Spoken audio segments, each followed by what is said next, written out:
তো ছাত্রছাত্রীরা, আজকে তোমাদের প্রথম ক্লাস, আর প্রথম ক্লাসেই সহজ একটা অঙ্ক করাবো। তো অঙ্কটা দেখো। ওকে।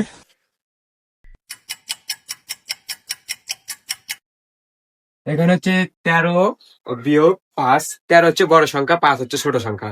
তো এই 5 বড়, 3 ছোট। 5 কিন্তু 3-এর ভেতরে যায় না, তাহলে 3কে মনে করবো আমরা 13।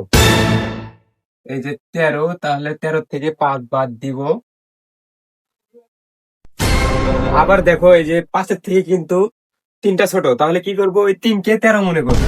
13 মনে করলে তাহলে 13 থেকে আবার 5 বাদ দিব। এই 3কে 13 মনে করলাম, এখান থেকে 5 বাদ দিব।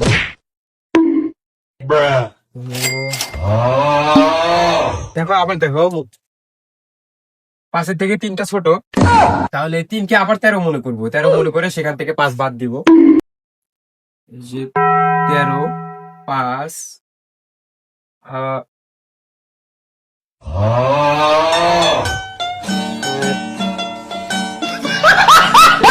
যাই গেছে, তোমাদের কাজ বন্ধ, আরেকদিন ক্লাস নেবে, যাও তোমাদের সময়।